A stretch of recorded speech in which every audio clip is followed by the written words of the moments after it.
안녕하십니까. 경기도 공립유치원 교사연합회 수석부회장 김혜진입니다. 반갑습니다.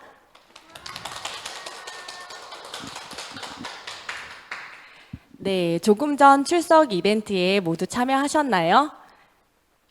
이벤트 당첨자는 일부 강의가 진행되는 동안 총 50분께 모바일 쿠폰으로 선물이 발송됩니다. 출석 이벤트에 아직 참여하지 못하셨다면 남은 2개의 이벤트에 꼭 참여하시기 바랍니다.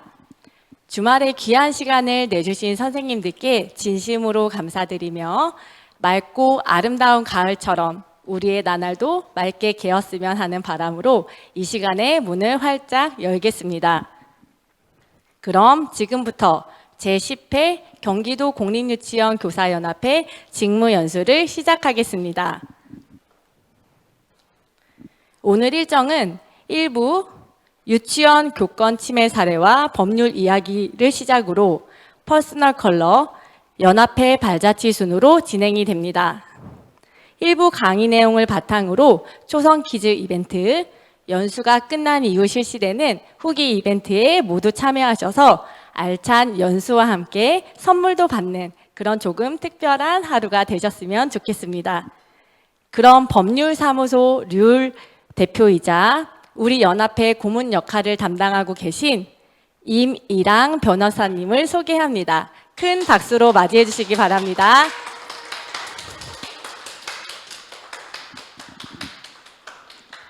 네, 선생님들 안녕하세요. 방금 소개받은 임이랑 변호사입니다. 잘 아실지 모르겠는데 제가 유치원교사연합회 경기도 공립유치원교사연합회 고문이고 계속해서 선생님들과 지속적인 상담을 진행하고 있거든요. 오늘 유튜브 송출도 되고 있는 걸로 알고 있으니까 다시 한번 홍보를 드리면 저희 사무실로 전화를 주시거나 이메일을 주시면 즉각적인 상담이 가능합니다. 보통 뭐 교육청이라든지 다른 교원단체 같은 경우에는 상담을 신청하고 뭐 서면으로 답변을 받기까지 거의 한 달 가까이 걸리는데 전 즉각 전화로 상담해 드리니까 어려워하지 마시고 전화 주셨으면 좋겠습니다. 생각보다 유치원 선생님들 전화가 적게 오시는 것 같아요. 아마도 저를 배려해 주시려고 그러시는 것 같은데 꼭 소송 문제 아니더라도 뭐 민원이라든지 법률 어떤 어려움이 있으시면 연락 주시면 제가 성심껏 도와드리겠습니다. 바로 강의 시작하겠습니다. 저는 초등교사로 원래 충청남도 교육청에서 근무를 했었고요. 한 5년 정도 근무를 했었고 현재는 경기도에서 법률사무소를 운영하면서 선생님들 관련된 법률 분쟁을 주로 다루고 있습니다. 그래서 교사를 위한 법률 가이드라는 책이 있고요. 혹시 오늘 연수 들으시다가 더 깊이 알고 싶다, 학문적 호기심이 드신다 하시면 책을 찾아보시면 더 자세한 사례들이 담겨 있으니까요. 도움이 되실 거고요. 그리고 매우 소소한 유튜브도 하나 운영하고 있으니까 오늘 강의 들으시고 지금은 당장 궁금한 게 없었는데 며칠 뒤에 궁금한 게 생기시면요. 유튜브 댓글로 질문 달아주셔도 좋을 것 같습니다. 사실 서희초 선생님 사건 이후로 사회적으로 교권에 대한 관심이 좀 높아지고 선생님들도 많이 목소리를 모아주시고 계세요. 정말 감사한 일이긴 합니다. 근데 여전히 저는 좀 많이 안 바뀌었다고 느끼고 있거든요. 학교 현장에서 선생님들이 겪는 어려움이 일단은 악성 민원이 있죠. 근데 사실 악성 민원 같은 경우에는 어떻게든 유치원 안에서 학교 안에서 해결이 가능했는데 요새 문제는 사실 교사 개인을 대상으로 고소고발이 들어가 버리니까 선생님 개인이 피의자의 신분이 돼서 경찰 출석을 해야 되고 법원의 재판을 받아야 되는 이런 사태들이 벌어지고 있습니다. 사실 이거는 교사 개인이 감당하기는 너무 벅찬 일이거든요. 그리고 또 문제는 아시겠지만 유치원 같은 경우도 안전사고가 빈번하게 발생하지 않습니까? 그럼 원아들이 활동을 하다 보면 다칠 수밖에 없는 건데 그 다치는 걸 가지고 교사 개인한테 책임을 묻는다든지 유치원에게 손해배상 청구를 하는 경우들도 매우 늘고 있습니다. 그리고 이제 교권 침해. 사실 교권 침해가 외부에서 보기에는 뭐 중고등학교에서만 일어나는 거 아니야라고 생각할 수 있겠지만 요새 이제 아동들이 조금 발달이 이른 아이들도 있고 좀 정서적으로 불안정한 아이들도 있다 보니까 선생님을 굉장히 빈번하게 폭행하고 심지어 유치원생인데 욕설을 하는 경우들도 있더라고요. 네, 그래서 교권 침해가 결코 유치원 밖에서만 일어나는 일은 아닌 것 같습니다. 근데 이런 어려움들을 말씀드리기 위해서 오늘 연수를 기획한 건 아니고 사실 이런 불안정한 상태 속에서 선생님들께 권해드릴 수밖에 없는 건 공부입니다. 연수입니다. 뭔가를 알고 계셔야 덜 무섭고 덜 두렵고 사고가 발생했을 때 효과적으로 대처를 하실 수가 있거든요. 그래서 저는 선생님들도 꼭 공부를 하셔야 된다고 꼭 말씀드리고 싶습니다. 그럼 법에 대해서 이제 이야기를 해볼까 합니다. 법이 너무 어려운 이유가 있어요. 지금 화면에 있는 숫자가 어떤 의미라고 생각하세요? 법 조항. 사실 법 조항이 요만큼만 되면 진짜 공부하기 쉬울 것 같아요. 네, 맞아요. 지금 현존하고 있는 법령과 자치법규의 개수입니다. 그러니까 행정규칙 다 빼고요. 법령과 자치법규만 이만큼 되니까 사실 많아도 너무 많죠. 그래서 실제로 판사님들도 법을 몰라요. 그럼 아니 법을 판결을 해야 되는데 법을 어떻게 모르냐 하겠지만 이런 세세한 법을 다 알 필요는 없습니다. 법의 기본적인 근본 원리만 이해를 하면 새로운 법도 읽어낼 수 있거든요. 그래서 제가 선생님들께 권해드리는 것도 유치원 관련된 법을 다 확인해 보세요라는 그런 방식이 아니라 법의 근본적인 이해를 하시면 필요할 때 찾아보실 수 있다는 거죠. 그래서 앞으로는 어떤 문제가 발생을 하면 우리 법은 딱 이 세 개밖에 없다. 이 세 개 카테고리 안에서 해결할 수 있다라고 생각을 하고 첫 번째 스텝을 밟으시면 그나마 해결이 쉽습니다. 하나씩 말씀을 드릴게요. 먼저 공법입니다. 공법은 말 그대로 공공 분야에 관한 법률인데 국가의 근본적인 법 질서인 헌법과 그리고 행정기관을 규율하는 행정법이 있습니다. 사실 행정법이 먼 얘기 같지만 선생님들께서 공무원이잖아요. 공무원이다 보니까 학교, 공립유치원을 규율하는 법이 행정법입니다. 그리고 형법은 이제 어떤 행위를 하면 범죄가 되고 그 범죄 행위를 하면 얼마만큼 처분을 받는지를 정해놓은 것이고요.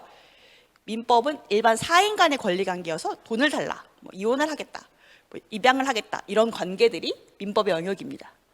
그러면 저랑 딱 눈이 마주치신 분이 계실 거예요. 네. 선생님께 질문 하나 드릴게요. 만약에 선생님이 길을 가다가 어떤 아저씨가 성희롱을 막 하는 거예요. 선생님 뭐 몸매가 어떻다고 이러면서 그러면 어떻게 하시겠어요?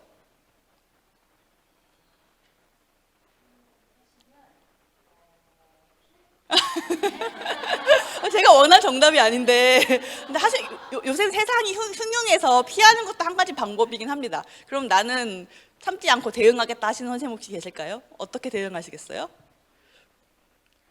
전원 다 피하시는 겁니까? 네, 회장님. 네. 제가 원했던 오답을 말씀해 주셨어요. 이런 오답이 있어야 다음 스텝으로 넘어갈 수 있습니다. 그러니까 많은 선생님들이 성희롱을 당하면 경찰에 신고하겠다라고 하세요. 그게 아마도 영화나 드라마에 당신 지금 나 성희롱했어 뭐 고소할 거야 이런 말이 나와서 그런 것 같은데 사실 성인이 성인을 오프라인에서 언어적으로 성희롱하는 행위는 범죄는 아니거든요. 성희롱죄라는 게 없습니다. 좀 상식과 다르시죠? 그래서 그걸 경찰에 신고하면 경찰은 저희가 해드릴 수 있는 건 없어요 라고 할 거고 이건 민사상 손해배상 문제로 해결해야 됩니다. 이처럼 어떤 분쟁이 발생했을 때 이게 형법의 문제인지 공법의 문제인지부터 정해야 그 해결이 좀 쉬워지는 거거든요. 그러면 유치원에서 아동이 다쳤다. 그러면 선생님이 손해배상을 해달라 하는 건 어떤 영역일까요? 네, 맞습니다. 민법의 영역인 것입니다. 근데 이게 제가 왜 말씀을 드리냐면 선생님들이 혼동을 하세요. 아이가 다쳤으면 돈을 물어주는 건 민법상 영역인데 갑자기 제가 아동학대가 되는 건 아니에요? 이런 식으로 막 개념을 혼동하시더라고요. 그러니까 아동학대가 된다는 것은 범죄이기 때문에 경찰이 관여해야 될 형법의 영역인 것이죠. 네. 그럼 이제 형법부터 보겠습니다. 저희가 오늘은 시간 관계상 공법은 건너뛸 거예요. 그리고 공법 같은 경우에 좀 지루하고 재미가 없습니다. 형법이 범죄이기 때문에 교사가 피해자가 될 수도 있고 가해자가 될 수도 있겠죠. 먼저 피해자가 되는 경우를 말씀드릴게요. 제가 교총 고문 변호사이기도 해서 교총에서 2년 동안 근무하면서 연간 한 800건의 상담을 했는데요. 선생님들이 가장 많이 피해를 당하는 범죄들 몇 가지를 한번 가져와 봤습니다. 먼저 폭행과 상해예요. 우리가 일상적으로 폭행을 당했다, 상해를 당했다 이런 말을 자주 쓰는데 혹시 좀 명확한 차이를 알고 계신 분 있으실까요? 네? 가해와 피해의 차이. 둘 다 피해를 당한 거긴 하거든요. 근데 어떨 땐 이건 폭행죄고 어떨 땐 상해죄다라고 해요. 학교 폭력 관련해서도 얘는 폭행을 당했다, 얘는 상해를 당했다 이렇게 구별을 하거든요.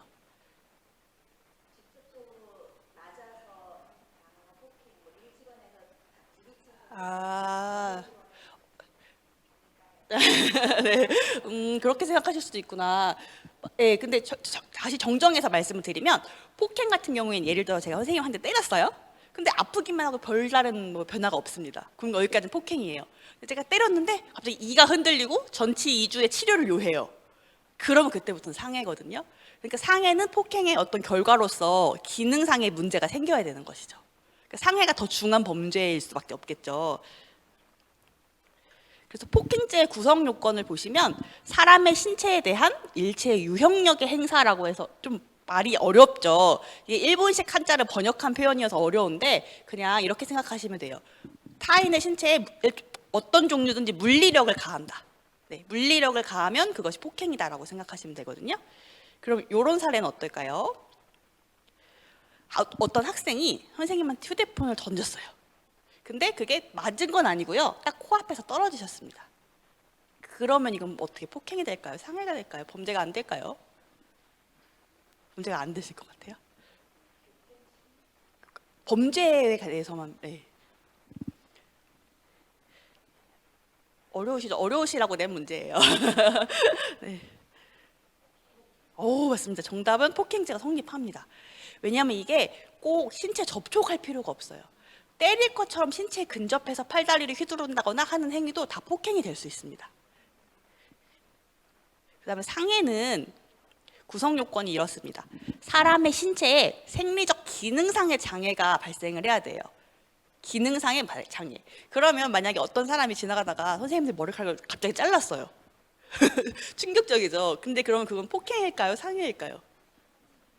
이게 이게 여자 선생님들은 꼭 상해라고 하시고 남자 선생님들은 폭행이라고 하시더라고요. 여자들한테 머리 길려면 얼마나 오래 걸리는데 그걸 잘라 이런 거잖아요. 근데 머리카락의 길이가 우리한테 어떤 생리적 기능상의 역할이 있어요? 미용 말고? 물론 이 정도 있는 건 따뜻한 보온 효과는 있겠지만 그렇진 않잖아요. 그래서 판례는 이게 폭행이라고 보고 있습니다. 진짜 웃긴 게 이런 사례가 있으니까 판례가 남은 거잖아요. 누군가 어떤 가해자가 여성을 납치해서 머리카락만 딱 자른 사례가 있었어요. 그래서 그게 폭행이냐 상해이냐가 문제 됐었는데 법원은 폭행이다라고 본 거죠. 그럼 이번에는 이런 거 어떨까요? 어떤 학부모가 교실로 찾아와서 선생님한테 막 삿대질을 하면서 소리를 질렀어요. 그랬는데 선생님께서 어머 하면서 놀라서 넘어지셨습니다. 그럼 이 사례에서 범죄가 될 수 있을까요? 폭행? 근데 약간 정보가 부족하지 않으세요? 과연 이 학부모가 얼마큼 가까이 왔는가? 정보가 좀 부족하죠. 그래서 이게 지금 제가 세모세모라고 표현을 해놓은 게 만약 이 사례에서 학부모가 굉장히 신체에 근접해서 팔다리를 휘두르면서 때릴 것 같이 했다면 폭행이 될 수 있는 것이고 그래서 넘어져서 다쳤다면 상해까지 될 수 있겠죠. 근데 반면에 멀리서 했다면 폭행이 안 되는 거고 넘어졌는데 안 다쳤다면 상해도 아니니까 세모세모라고 표현을 한 겁니다. 이게 실제로 제가 상담을 했던 사례인데요. 실제 전화 받은 상황은 이랬어요. 선생님이 신규 선생님이셨는데 그냥 모든 게 무서우셨어요. 그래서 학부모님이 교실 뒷문을 열고 들어왔는데 그것만 보고 놀라 넘어지신 거예요. 그래서 저한테 막 펑펑 울면서 변호사님 저희 교권 침해예요 막 이렇게 하셨는데 아 네. 네, 근데 고소는 어려울 것 같다 이렇게 안내해 드렸죠. 네.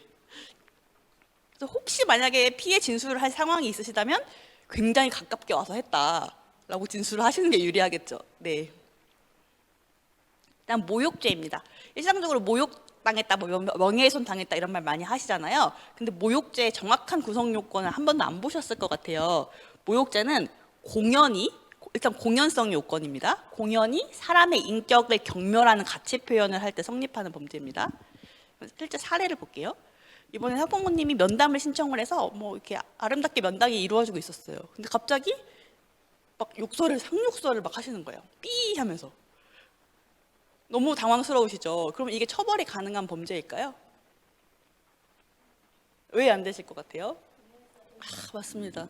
아까 공연성 요건이라고 말씀드렸죠. 1대1로 면담을 하던 중에 욕설을 한 거기 때문에 범죄로 처벌받지 않습니다.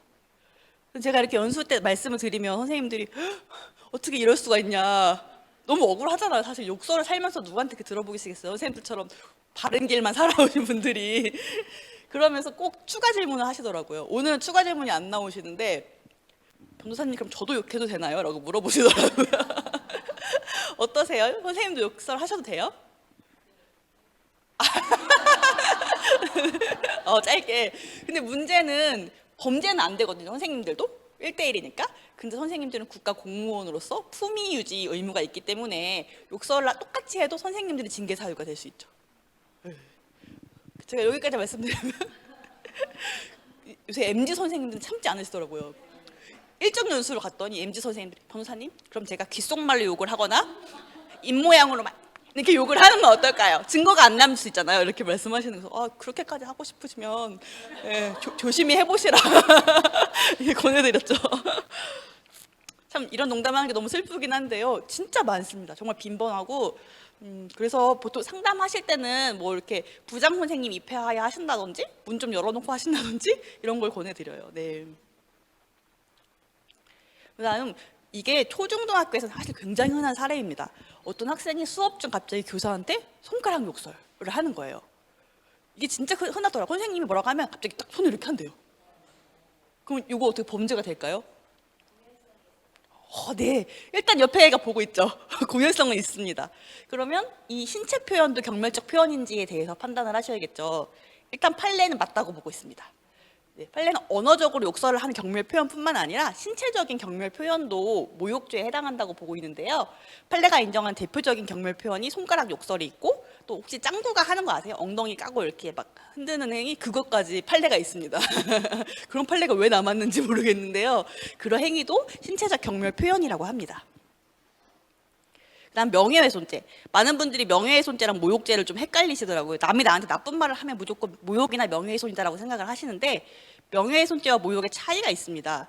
명예훼손죄는 공연히 사실 또는 허위 사실을 적시해서 사람의 명예를 훼손하는 거라서 뭐가 다르냐면 어떤 말이 팩트인지 아닌지가 판단이 가능해야 돼요. 아까 모욕은 그냥 막 욕설처럼 아무 의미 없이 경멸적이기만 하면 되거든요. 근데 이건 사실인지 아닌지에 대한 판단이 가능해야 된다는 겁니다. 예를 들어서 어떤 학부모님이 유치원에 와서 선생님 교사 자격도 없다라고 말을 했어요. 그럼 그건 모욕일까요? 명예훼손일까요? 근데 이 선생님이 교사 자격이 없다는 게 사실인지 허위 사실인지 영역이에요? 그냥 기분 나쁘라고 한 말 아니에요. 그렇죠? 이거는 경멸 표현이니까 모욕이 되는 것이고 예를 들어서 선생님 일정 교사 자격이 없다라고 한다면 이거는 사실이냐 허위 사실이냐가 판단이 가능한 영역이잖아요. 그럼 이건 명예훼손이 되는 겁니다. 어떤 차이가 있으신지 아시겠어요? 실제 사례를 볼게요. 이번에는 학부모님이 막 선생님이 실제 사생활에 대해서 막 소문을 내고 다니는 거예요. 우리 담임 선생님이 불륜이래 이러면서. 근데 실제 불륜이 있었어요. 그럴 수 있죠. 다양한 선생님들이 계시니까. 그렇다면 이게 범죄가 되냐는 거예요.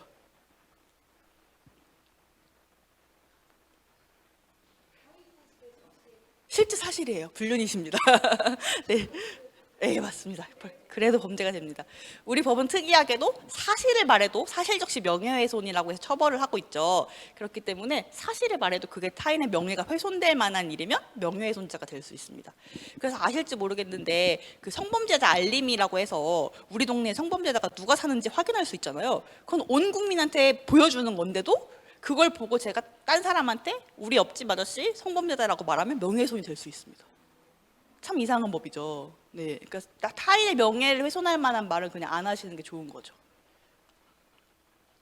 그 다음에 이번에는 학부모가 다른 학부모한테 1대1 카톡에서 선생님 흉을 보는 거예요. 아까처럼 우리 담임선생님 불륜이래 이러면서 흉을 봤어요. 그럼 이거 어떻게 범죄가 될까요? 함정 문제입니다.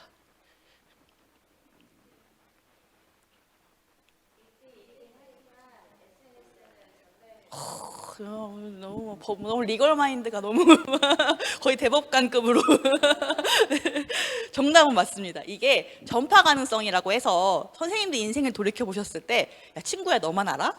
라고 하면 다 퍼지죠. 비밀이 없잖아요. 그래서 말이 천리를 가기 때문에 판례는 만약에 한 명한테만 말했어도 그게 전파 가능성이 있다면 공연성이 있는 거나 마찬가지다라고 보고 있습니다. 근데 그게 모든 사람한테 말하면 다 공연성이 있는 건 아니겠죠.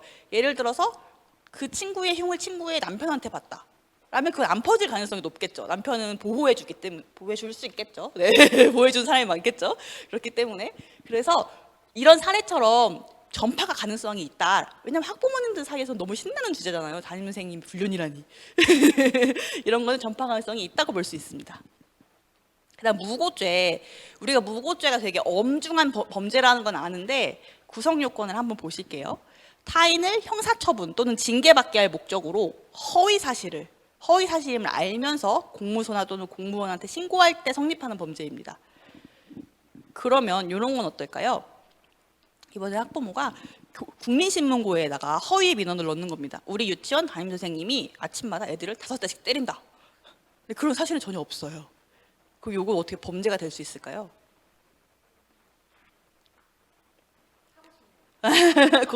고소하고 싶으시죠? 네. 네. 무고죄가 됩니다. 이게 무고가 되는지 안 되는지 헷갈리셨던 이유가 아마 경찰에 신고한 게 아닌데 돼? 이렇게 생각하실 거예요. 근데 아까 구성 요건에서 보시면 타인을 형사처분 또는 징계받게 할 목적도 있거든요. 선생님들에 대한 민원을 국민신문고에 넣으면 선생님들의 인사권자가 감사를 진행해서 선생님들을 징계할 수 있잖아요.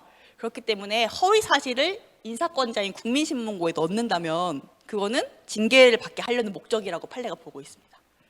저는 실제로 이렇게 한 사례를 처벌받게 한 사례가 있습니다. 네. 선생님들이 좀 적극적으로 하셔야 후배분들이 피해를 안 보시게 되는 거죠.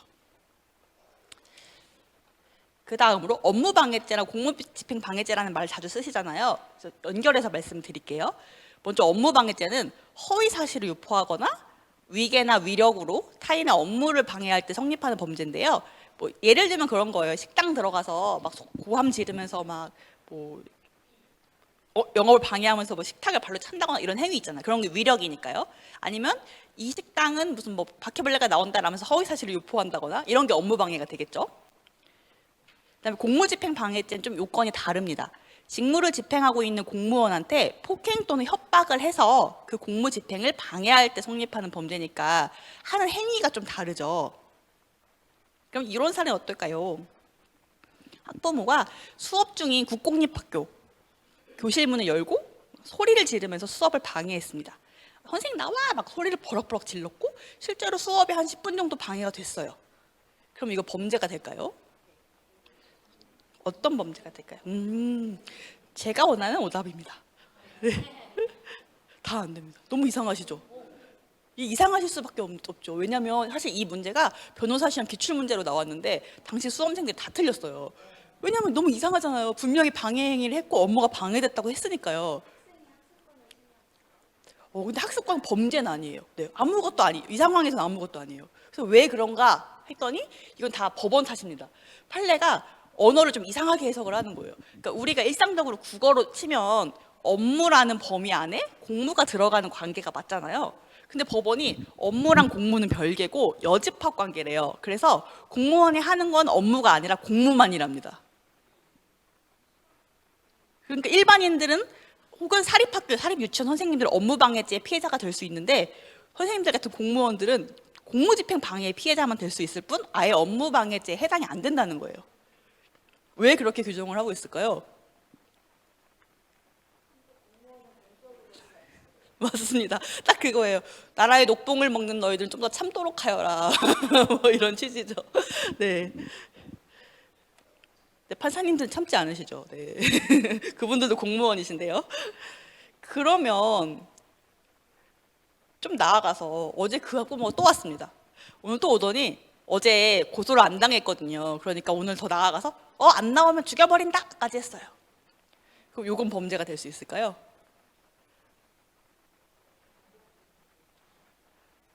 네, 일단 됩니다. 왜냐하면 공무집행방해죄는 폭행 또는 협박으로 공무를 방해하면 되잖아요. 지금 협박까지 생겼죠. 그렇기 때문에 협박이 추가돼서 이제는 처벌이 가능해진 겁니다. 사실 이게 왜 이러냐면요. 그러니까 공무원들 중에서 민원인들과 가장 많이 접촉하는 신체적 접촉을 하는 직업이 경찰 공무원이나 소방 공무원이잖아요.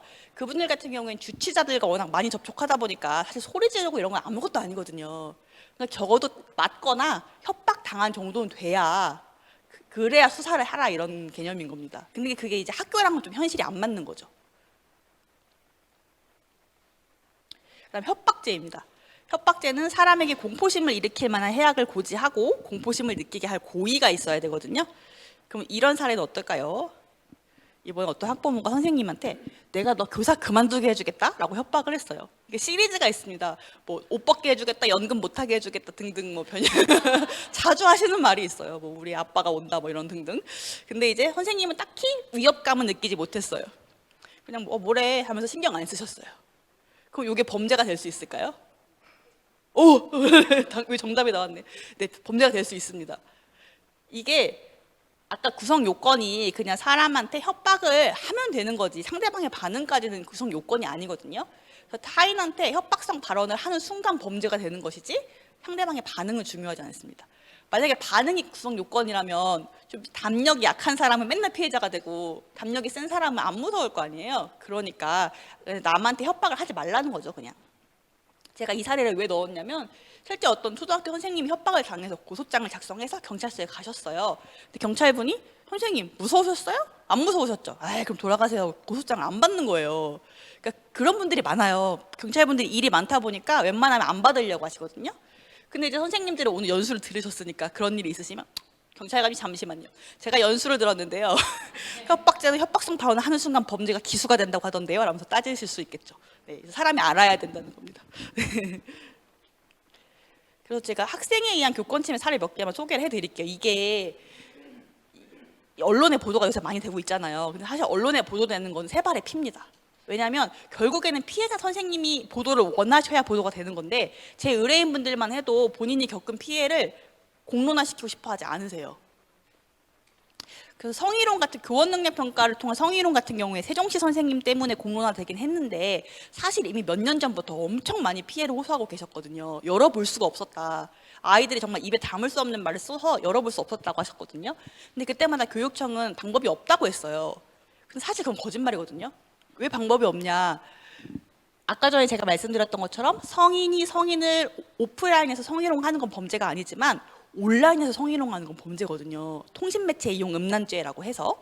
그래서 이건 엄연한 범죄이기 때문에 수사가 가능하고 가해자를 특정할 수 있습니다. 근데 지금까지 안 했던 거죠.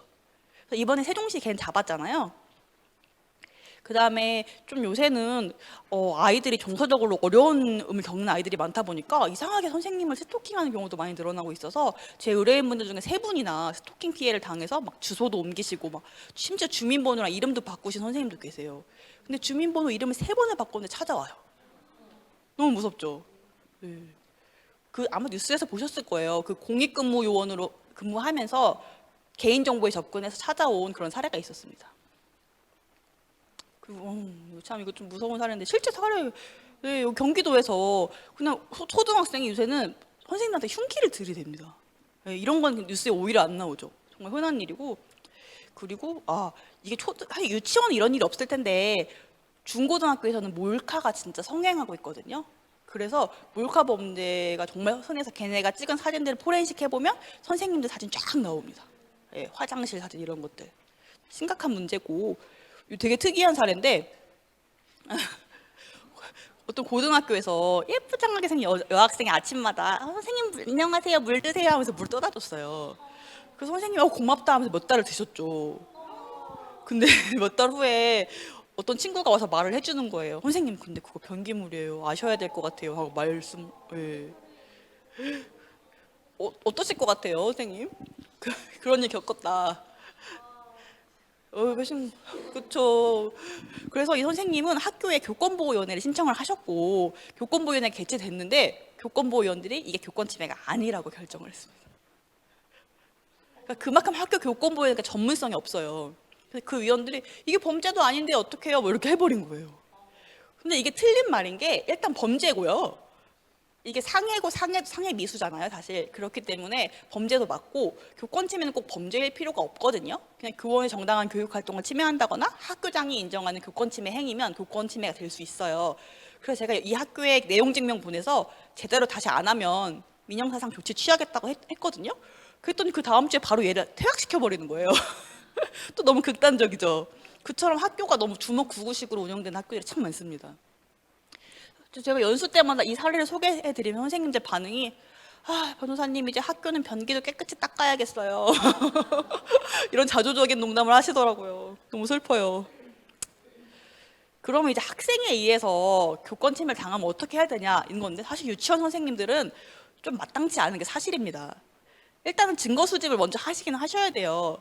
왜냐하면 선생님이 보호를 받으실 때 상대방이 우리 아이는 그렇게 한 적이 없는데요? 라고 할 가능성이 있기 때문이죠.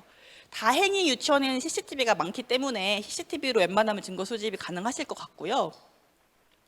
그 다음에 이제 원래는 학생을 고소를 하든 소년 재판을 받게 하든 한 절차가 가능한데, 아시다시피 유치원은 그게 안 되잖아요. 아이 연령 때문에. 그러니까 이 절차는 유치원에서 할 수가 없는 겁니다.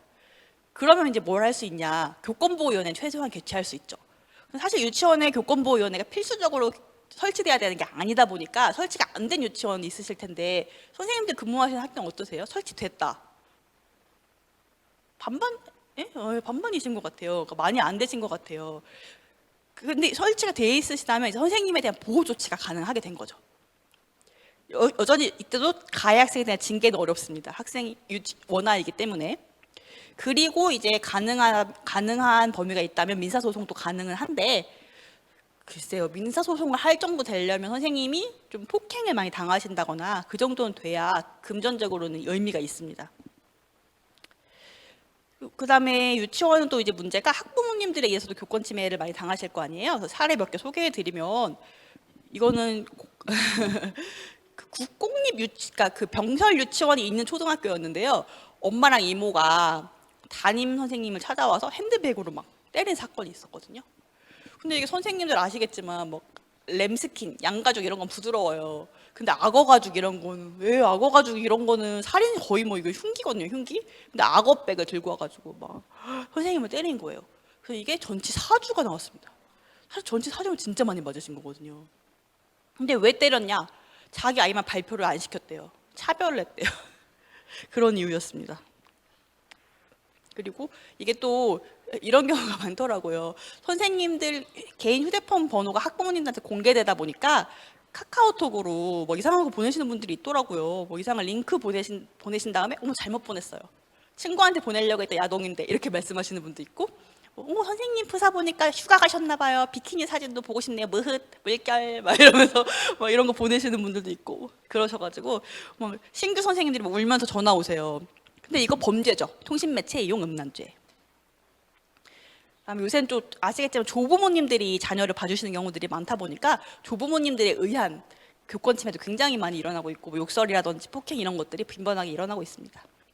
그리고 단톡방을 좀 파셔갖고 아예 담임 선생님 바꾸려고 이렇게 시도하시는 경우들이 많더라고요. 이번에 뉴스 보도된 거 보셨어요? 서울의 한 부자 동네에서 단톡방에서 무슨 교장을 부검해야 된다느니 막 이러면서 막 선생님들 뭐 주차도 못하게 해야 된다느니 막 이러면서 막 하는 그런 채팅방이 있었잖아요. 사실 실제로 그런 채팅방이 굉장히 많은데요. 그 채팅방 내부에 있으신 분들이 내부 고발을 하지 않은 이상 저희가 알 수가 없기 때문에 사실 증거 수집이 좀 어렵고, 제가 고소했던 몇몇 사례가 있었는데 그런 사례는 안에 계시던 학부모님이 이건 진짜 아니지 않냐 해서 캡처해서 제보해 주셨던 사례들이 있었습니다. 그리고 이것도 좀 특이한 사례인데, 어떤 선생님이 퇴근하실 때 보니까 자기 차 귀 사이드미러 한 짝이 없어진 거예요. 그래서 이게 어디 갔지 하고 CCTV를 돌려봤어요. 그랬더니 아버님이 와서 그걸 발로 차서 부신 다음에 전리품처럼 그 차 귀 한 짝을 들고 가시더라고요. 그러니까 왜 그러신지 모르겠는데 뭔가 불만이 있으셨나 봐요.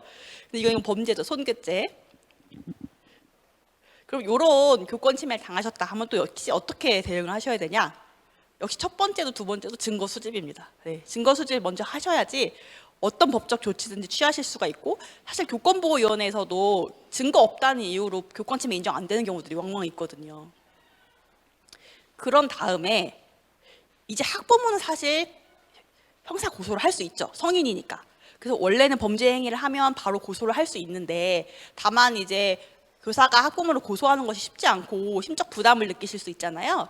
그럴 경우에는 이제 원장 선생님이라든지 교장 선생님이랑 상의를 하셔서 학교 차원에서 내용 증명 같은 거 한번 보내보셔도 좋습니다. 뭐 이런 거예요. 예를 들어서 기아가 2023년 10월 17일에 우리 학교에 와서 교사에게 욕설을 하는 사건이 있었습니다. 그 사건으로서 우리 교육 공동체가 큰 상처를 입었습니다. 다음 주까지 진심 어린 사과를 하지 않으면 민형사상 조치를 취할 수밖에 없습니다. 이런 식으로 보내면 웬만큼 제정신인 분들은 사과하시더라고요. 근데 그 정도 제정신도 아니다 하면 이제 고소하셔야죠. 네. 그리고 이제 교권보호위원회를 개최하실 수가 있고, 문제는 이때도 가해자인 학부모를 처벌할 수는 없습니다. 네. 선생님에 대한 피해 교원 조치만 가능하고, 그 다음 민사소송도 이제 불법행위에 따라서 할 수 있고, 아까 그 핸드백으로 때린 사건 있잖아요. 그런 사건도 민사소송해서 이제 1,000만 원 이상 보상 받았습니다. 사실 그렇다고 해서 선생님이 뭐 상처가 해결되는 건 아닌데, 그것도 안 하면 그분들은 경각심을 못 느끼거든요. 근데 혹시 아실지 모르겠는데 교권보호위원회가 이제는 내년 4월부터는 교육지원청으로 이관이 돼서 학교나 유치원 단위에서 하지 않거든요. 그렇게 되면 이제 선생님들도 더 보호를 받으실 수 있게 될 것 같습니다. 확실히. 네. 그다음 지금까지는 선생님이 피해자가 되는 거에 대해 말씀드렸는데, 어떻게 생각하면 차라리 피해자가 되는 게 속 편할 수도 있어요. 나만 참으면 되잖아요. 근데 가해자가 되는 경우가 더 문제입니다. 가해자가 되는 가장 대표적인 게 뭐라고 알고 계시죠? 네, 아동학대. 아동학대는 아동복지법이랑 아동학대 범죄 처벌 등에 관한 특례법에서 그 아동학대 내용을 다루고 있는데요. 먼저 아동복지법에서는 아동을 만 18세 미만으로 해서 굉장히 폭넓게 규정하고 있습니다. 그래서 간혹 상담을 하다 보면 고등학교 선생님들께서 아니 말도 안 돼요. 우리 반 남자애들이 막 시커멓게 수염 나고 이런 애들이 어떻게 아동이에요? 막 이렇게 말씀하세요. 근데 생일에 따라서 고3까지도 아동이 될 수 있는 거죠. 아동학대를 뭐라고 규정하고 있냐면, 성인이 아동의 건강 또는 복지를 해치거나 정상적인 발달을 저해할 수 있는 신체적, 정신적, 성적 폭력이나 가혹행위를 하는 것, 또 더해서 유기, 방임까지 모두 아동학대라고 규정하고 있습니다. 상당히 폭넓게 규정돼 있죠. 그럼 다음 사례 중에서요, 아동학대가 뭔지 한번 골라보시겠어요?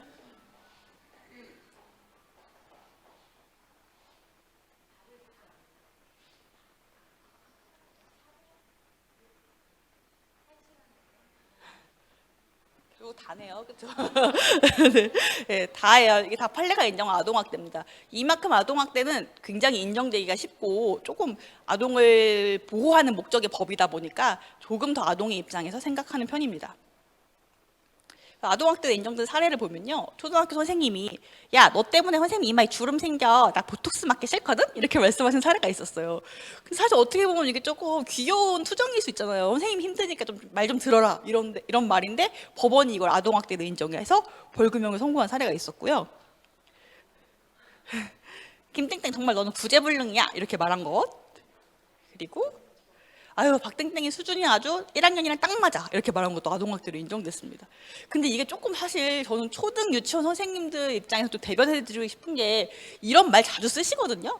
뭐 네가 엉하잖아, 이제 엉한데 그렇게 뭐 오세반처럼 해도 되겠어 이렇게 말하실 수 있는 거잖아요. 근데 그걸 법원은 아동의 지능을 비하하는 말이라고 이해를 합니다. 그러니까 판사님들이 좀 교육 현장을 잘 이해를 못 하시는 것 같아요. 그리고 이건 무슨 사례냐면요, 그 장애 아동이 있는 경우에는 그 사회복무요원이 보조를 해주는 경우가 있어요. 그래서 이 사례에서는 사회복무요원이 교실 뒤편에서 학교 시간에 장애 학생한테 야, 너 붕어 대가리냐? 라고 말을 했대요. 그래서 선생님은 학교 시간에 정신이 없으셔서 앞에서 컴퓨터를 하고 계셨어요. 그리고 몇몇 애들이 말을 걸고 있어서 못 들으셨대요, 그걸. 근데 그게 녹음이 돼 있던 거예요, 주호민 사건처럼. 그러니까 법원은 뭐라고 봤냐면, 선생님이 듣고도 아동학대를 방조했다 라고 했고, 선생님은 진짜 못 들으셨다, 난 정신이 없었다 라고 주장을 하신 거죠. 그래서 진짜 못 들으셨을 수도 있지 않아요? 근데 판사는 못 들었을 리 없다라고 하면서 벌금 200만 원을 선고한 사례가 있었습니다. 그래서 선생님들 이제 귀도 잘 파고 다니셔야 돼요. 방조를 본인도 모르게 방조를 하실 수 있는 겁니다. 말도 안 되죠, 사실. 근데 이 녹음이 요새 너무 많이 되고 있어가지고요, 사실 그 녹음만으로는 그때 어떤 일이 있었는지를 알기 어렵습니다. 상상력만 커질 뿐이거든요. 지금까지는 학교 사례를 많이 보여드렸는데, 그럼 유치원에서 아동학대로 인정된 사례들이 뭐 있나 한번 찾아봤어요. 예, 이렇게 흘린 음식을 이렇게 모아서 계속 연속으로 막 퍼먹이신 분이 있었대요. 그러니까 본인은 법원에 가서는 이게 편식을 교정하려고 했다라고 주장을 했지만, CCTV에 찍힌 걸로는 뭐 바닥에 있는 것도 쓸어서 이렇게 먹이고 했다고 합니다. 그리고 남아있던 음식을 이렇게 식판채로 마시라고 강요한 선생님도 계셨고, 그리고 이게 교구를 20, 30회 반복적으로 가져오라고 했다. 이거 사실 저희 친척의 일인데요. 저희 먼 친척 어떤 사립 유치원 교사가 뭔가 아이한테 마음에 안 들었는지, 아니면 아이를 훈육시키겠다는 잘못된 생각인지 다시 갖고 와, 갖다 놔, 다시 갖고 와, 갖다 놔 이렇게 해서 몇십 회 왔다 갔다 한 게 CCTV에 찍힌 거예요. 그래서 본인은 그게 교육적 목적이라고 주장을 했지만 법원에서는 이건 아동에게 너무 가혹하다라고 해서 아동학대로 인정을 했습니다. 그리고 선생님들이 가끔 이런 거 좀 잘못하시는데 애들 귀엽다고 볼 이렇게 잡아서 이렇게 당기시는 분들이 있는데 그게 애들은 좀 약하다 보니까 피부가 빨갛게 올라오고 이래서요. 그래서 좀 터치는 안 하시는 게 좋고 요게 하나 좀 특이하죠. 엄지손가락으로 이렇게 누른 행위가 이게 아동학대라고 싶으실 수 있잖아요. 근데 이게 아마 의도가 좀 다르게 느껴지신 것 같아요. 그러니까 귀엽다 이게 아니라 혼내는 상황에서 으이그 하고 세게 누르니까 그게 이게 일종의 폭행이라고 보신 거예요. 그리고 숟가락으로 이렇게 으이그 때릴 것처럼 신용한 것도 아동학대라고 봤고 팔을 세게 잡아당긴 거 다 이제 아동학대라고 봤습니다. 확실히 유치원 같은 경우에는 조금 더 아이들이 신체적으로 약하다 보니까 굉장히 조심하셔야 되는 것 같아요. 네. 그리고 CCTV 관련해서 드리고 싶은 말씀이 있는데 CCTV가 없는 곳에서는 훈육하지 마세요. 괜한 의심을 사십니다. 무슨 말씀이신지 아시겠죠? 제가 지금 하고 있는 아동학대 사례들 중에서도 의도하신 게 아니라 그냥 아이들이 많이 안 보는 데서 훈육을 하시려고 아이들이 없는 곳으로 이동을 해서 이렇게 하면 안 되지라고 훈육을 하셨는데 CCTV가 없으니까 집에 가서 맞았다고 얘기를 한 거예요. 근데 경찰은 왜 근데 굳이 CCTV가 없는 곳으로 이동하셨어요? 라고 의심을 하는 거죠. 그래서 그냥 차라리 속편하시게 CCTV 앞에 놓고 손을 다 뒤로 하시고 이렇게 훈육을 하시는 게 낫습니다. 그렇죠. 안 되죠. 근데 웬만한 제일 좋은 건 다른 아이들이 없는데 CCTV가 있는 곳을 찾으셔서 네. 그렇게 하셔도 되고요. 증거를 수집하셔도 되고요. 그래서 실제 또 판례 타임아웃 관련된 판례를 좀 소개를 해드릴게요. 사실 타임아웃은 교육학적으로는 굉장히 의미가 있는 제도이고 분명히 필요할 수 있잖아요. 아이들이 막 흥분돼 있을 상태에서. 근데 법원이 타임아웃의 개념을 정확하게 이해 못하는 경우들이 있어가지고요. 사건에서 피고인, 그러니까 선생님이세요. 유치원 선생님이 6세 원아가 다른 원아들을 괴롭힌다는 이유로 이제 너 친구들한테 위험한 행동을 할 수 있으니까 잠깐 저희 가서 생각을 다시 하고 와라라고 하면서 목에 가방을 걸어주셨대요. 그래서 목에 가방을 걸어주고 걔가 서 있게 한 다음에 쳐다도 안 보신 거예요, 한동안. 그러니까 이 행동이 약간 타임아웃보다 조금 더 과하죠. 네. 그래서 이게 아동학대 벌금 100만 원이 인정이 됐고요. 다만 법원은 뭐 교육적 목적이 있었던 것 같긴 하다라고 하면서 100만 원을 선고유예를 하긴 했습니다. 근데 선고유예도 징계는 받으세요. 왜냐하면 일단 벌금형이 있지만 그걸 선고유예해 주는 거니까요. 그러면 아동학대로 고소를 당하면 어떻게 대응하셔야 되는지 되게 많이들 궁금해 하시거든요. 사실 선생님들한테 이런 걸 연수한다는 것 자체가 말이 안 된다고 생각을 해요. 너무 슬픈 현실인데 어쩔 수 없죠. 지금은 대응을 하셔야 됩니다. 일단 경찰서에 전화가 와요. 선생님 뭐 어디 유치원 선생님이시죠? 다음 주 화요일에 출두하세요. 연락이 옵니다. 그럼 선생님들 다 모범생이셔가지고 예 하면서 그냥 가세요. 경찰이 말을 어기면 안 되는 줄 알고. 근데 안 됩니다. 뭐가 안 되냐면 고소장을 보고 가셔야죠. 내가 뭘 잘못했는지 혐의를 파악하고 가셔야죠. 그래서 경찰이 오라고 하는 날 꼭 가실 필요가 없어요. 네 경찰관님 그럼 저 일단 고소장 열람 복사하고요. 변호사 상의하고 나중에 가겠습니다. 이렇게 말씀드려도 해요. 많은 선생님들이 경찰이 오라고 할 때 안 가면 안 되는 거 아니에요? 라고 하시는데 뭐 선생님도 구속할 거예요? 그런 거 아닙니다. 그런 사유가 아니기 때문에 협의하셔서 출석 날짜는 정하시면 되고요. 고소장을 정보공개에서 보시고 혹시 정보공개 청구 해보시는 선생님 계세요? 네. 네이버 포털 같은데 정보공개라고 치면 이런 사이트가 나와요. 거기에다가 그 경찰서를 입력하시고 본인에 대해서 접수된 고소장을 정보공개해 주십시오 하면 경찰서에서 해줘야 됩니다. 이건 유치원도 마찬가지예요. 만약에 어떤 사람이 뭐 유치원 예산 학생 간식비 예산을 공개해 주세요 하면 공개해 주셔야 돼요. 정보 공개 제도가 원래 그런 제도입니다. 그래서 아무튼 고소장을 보시고요. 그 다음에 경찰서에 가셔야 되는데 사실 요즘 같은 분위기에서는 웬만하면 변호사 같이 가시길 권해드리고요. 드리는데 너무 돈이 없으신다거나 난 너무 혼자 하고 싶다라고 하시면 최소한 조심하셔야 될 것들이 이런 겁니다. 진술을 일관되게 하셔야 돼요. 선생님들이 말이 왔다 갔다 하시는 경우가 있는데 그럼 경찰이 왜 아까랑 말이 다르세요? 거짓말하는 거 아니에요? 라고 하세요. 그렇기 때문에 진술을 일관되게 하셔야 되고 또 주의하셔야 될 게 끝난 다음에 진술한 조서를 보여주고 사인을 봐서 지장을 찍으라고 하거든요. 그걸 꼼꼼히 보셔야 됩니다. 간혹 어떤 선생님들이 경찰을 너무 믿어서 알아서 잘 쓰셨겠지 하고 안 보시는 경우가 있어요. 안 보시고 지장 찍으시고. 근데 제 의뢰인분들 중에 어떤 사례가 있었냐면 선생님은 안 때렸다고 했어요. 근데 피신 조서에 선생님 때렸죠? 네, 이렇게 써 있는 거예요. 그렇게 쓰시면 진짜 큰일 나죠. 그래서 꼼꼼히 적고 보시고 이건 제가 말한 거랑 다르잖아요. 고쳐주세요라고 하셔야 됩니다. 그다음 기록이 검찰로 넘어가면 사실 검찰은 별다른 새로운 수사는 안 하고요. 그냥 기록만 검토를 합니다. 근데 문제는 만약에 선생님 사건이 법원에까지 갔다. 이때는 빚을 내서라도 변호사를 좀 선임하시길 권해드리는 게 혼자서는 대응하시기 어렵습니다. 네, 법원 단계에서부터는 혼자 못하세요. 왜냐하면 검사가 사건을 기소했다는 말은요, 본인이 유죄를 입증할 자신이 있다는 거예요. 그 검사가 기소를 했는데 무죄가 나왔다. 그러면 그 검사 본인한테도 인사고과 영향이 있습니다. 그래서 함부로 기소를 하지 않고요, 웬만큼 입증할 자신이 있을 때 하는 거기 때문에 그때는 선생님도 적극적으로 대응하셔야 됩니다.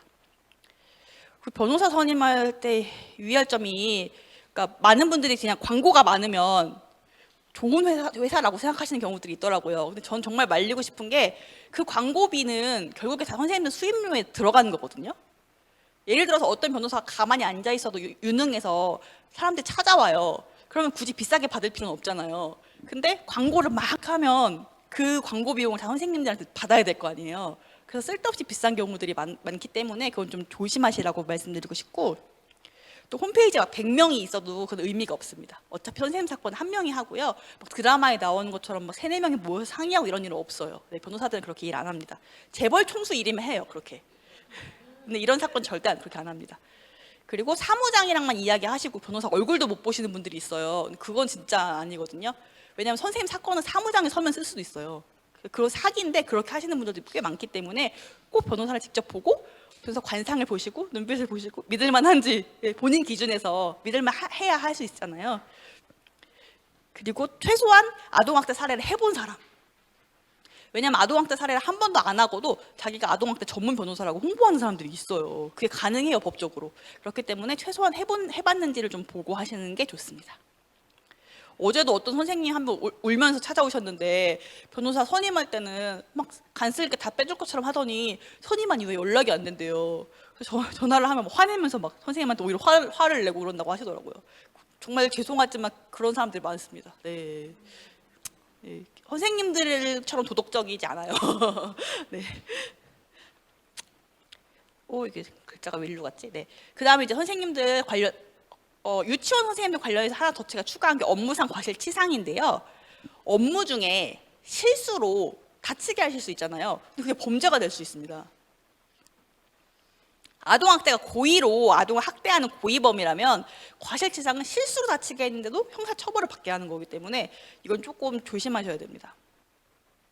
유아의 경우에는 특히 신체를 좀 협응 능력이 떨어지잖아요. 그렇다 보니까 선생님들이 좀 더 신경을 써주셔야 되죠. 유아랑 보니까 특수 아동들 같은 경우에 자기 신체를 좀 잘 협응을 못 해갖고 사고가 발생하는 경우들이 있더라고요.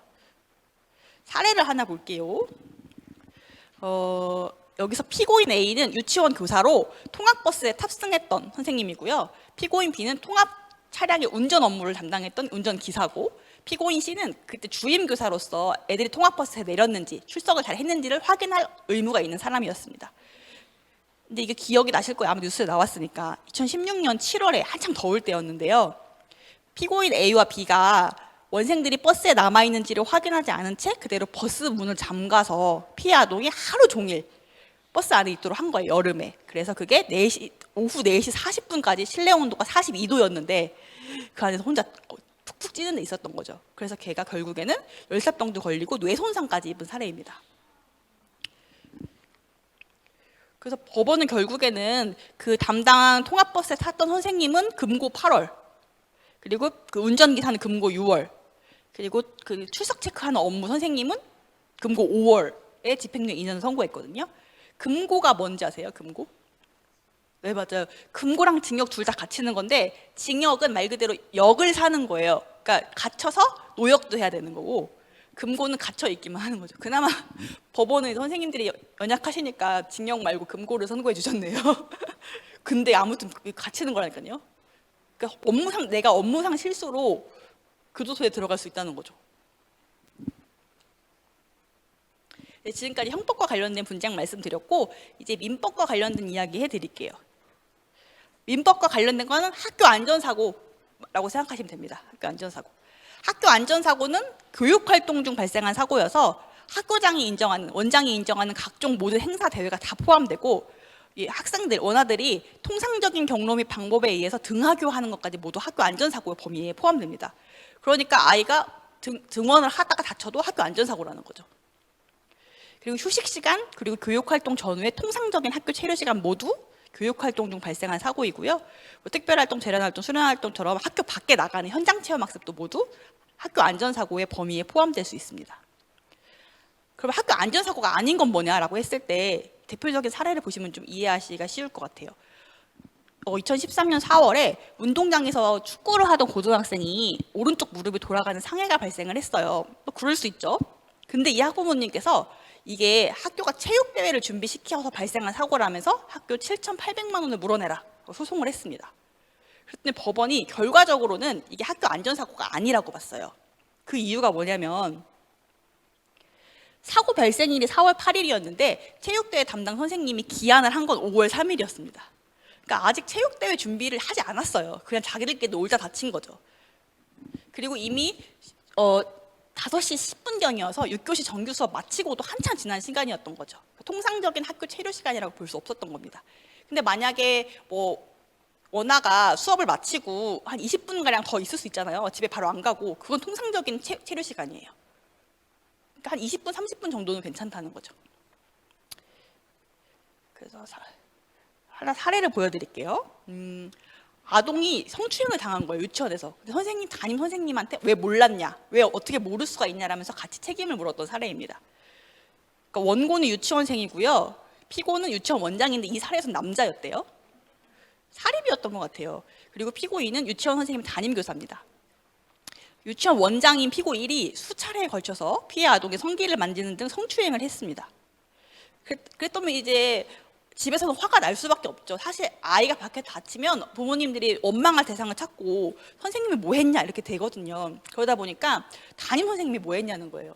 아이가 성추행 당할 동안 보호 감독 의무를 제대로 하지 않았다라고 해서 소송을 제기했습니다. 그랬더니 1심에서는 담임 선생님 잘못을 인정했어요. 그러니까 담임 선생님은 그 아동이 유치원에 있는 동안 부모를 대신해서 타인으로부터 성추행을 당하지 않도록 보호 감독을 철저히 할 의무가 있는데, 그리고 특히 원고 측이 아이가 집에 와서 누가 엉덩이 만졌다고 얘기를 했대요. 그래서 그걸 선생님한테 얘기를 했음에도 더 주의를 기울이지 않았기 때문에 이건 과실이 있다라고 봐서 실질적으로 성추행을 한 원장과 담임교사가 연대 채무로 3천만 원을 지급하라는 판결이 나왔습니다. 다행히 2심에서는 이게 뒤집혔어요. 2심에서는 뭐라고 봤냐면, 좀 기니까 제가 요약해서 말씀드릴게요. 선생님한테 유치원에서 발생한 사고에 책임을 지려면 그 사고가 통상적으로 발생할 수 있는 예측 가능성이 있어야 된다고 보는 겁니다. 예를 들면 아이들이 넘어지거나 친구가 친구를 때리거나 이런 건 예측할 수 있지만 원장 선생님이 성추행할 거 어떻게 예측해요? 우리 원장 선생님 성추행할 수 있으니까 항상 감시해야지? 이렇게 볼 수는 없는 거지 않습니까? 그렇기 때문에 2심에서는 그 담임교사가 원장의 성추행 가능성을 예측했거나 예측할 가능성도 없었다. 그러므로 책임을 묻지 않았고, 그래서 그냥 원장만 손해배상 책임을 혼자 지는 걸로 결정이 됐습니다. 형사 책임도 별도로 져야 되는데 이 사례에서 형사 책임이 인정이 안 됐어요. 증거가 좀 부족하고 아동의 진술이 조금 일관되지 않아서 형사 책임이 인정이 안 되고 오히려 민사만 인정된 사례였어요. 특이한 사례죠.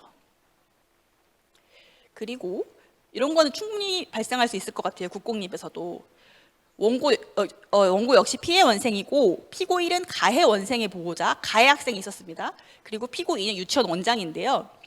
가해 원생이 유치원 놀이를 하던 중에서 유아용 교구인 화이트보드를 피해 원생의 얼굴에 떨어뜨리는 사고가 있었습니다.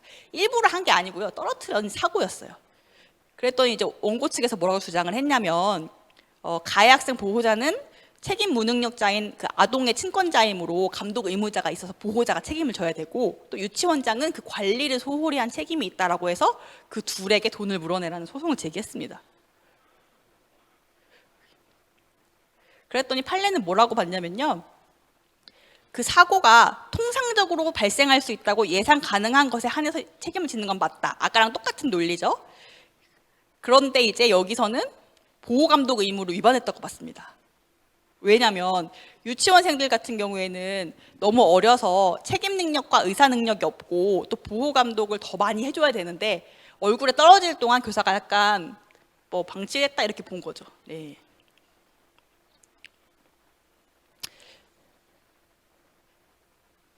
그래서 원아들이 사고를 당하지 않도록 주의하여야 될 의무가 있음에도 이를 게을리하여서 상해를 입게 됐다라고 해서 가해 학생 어머니랑 유치원 원장 선생님이랑 공동하여 1,160만 원을 배상하라는 결론이 나왔습니다. 그래서 학교에서 발생하는 민사 문제들이 보통 이런 식입니다. 어떤 사고가 발생하죠. 그러면 책임을 찾아요. 유치원 책임을 찾으면서 선생님 뭐 하셨어요? 다칠 동안 어디 계셨어요? 왜 안 막아주셨어요? 라고 따지고 결국에는 금전적인 보상을 요구하는 경우들이 많습니다. 그 뉴스 보셨겠지만 의정부 호원초등학교 이영선 선생님 사건 보셨죠? 초등학교 교실에서 페트병을 자르는 그런 활동들이 있을 수 있잖아요. 원래 미술 시간에 그런 거 하니까요. 그럼 다칠 수도 있죠. 그런 다치는 걸 원치 않으면 아예 활동을 하지 말아야 되는데 다친 걸 가지고 선생님한테 4년이 지나서까지 금전을 요구했고 결국 선생님이 스스로 목숨까지 끊으셨잖아요. 근데 그런 사례가 보도가 돼서 그렇지 사실 진짜 많습니다. 저한테 전화 오는 사례 보면 유치원 원장님들도 전화 오시더라고요. 유치원에서 안전사고 발생했는데 돈 달라고 하는데 어떻게 하냐 물어보세요. 그러면 어떻게 대응하세요, 보통? 돈 달라고 한다면. 선생님 개인이 보상해 주십시오. 이렇게 요구를 하는 거예요. 담임 선생님 개인이 보상을 해달라. 우리 아이 다친 거에 대해서. 네, 선생님 훌륭하십니다. 네. 일단 가장 먼저 해야 될 일은 학교 안전공제회에 접수를 하는 겁니다. 이게 가끔 학부모님들이 저 안전공제에 접수하는 걸 원치 않아요라고 하시는 분들이 있는데 무시하세요. 그거는 그 사람이 결정할 문제가 아닌 게 안전공제에 접수하지 않는다는 말은 돈을 뜯어내려는 목적입니다. 안전공제에서는요 수술비, 치료비, 개호비, 흉터 치료비, 레이저, 임플란트까지 다 지급이 되기 때문에 웬만한 게 거의 지급이 되거든요. 간혹 안 되는 항목이 조금 있긴 하지만 그래서 그거를 보상을 안 받아버린다는 말은 더 추가적인 돈을 원한다는 말이거든요. 일단 무조건 안전공제에 접수를 하셔야 되고요. 학교 안전공제가 뭔지는 아시죠? 그래서 저기까지 말씀을 드리면 이제 그럼 학교 안전사고 때문에 유치원 교사들이 민사적인 책임도 져야 된다니 하고 좀 고민이 드실 거예요. 근데 다행히 지금 선생님들이 어려운 시험 보시고 공무원이 되신 보람이 여기서 나옵니다. 국가배상법입니다. 국가배상법 2조에는 어떤 게 있냐면요. 공무원이 고의 또는 과실로 타인에게 손해를 끼치면 국가가 책임을 진다라고 되어 있어요. 원칙적으로 국가가 책임을 지고 다만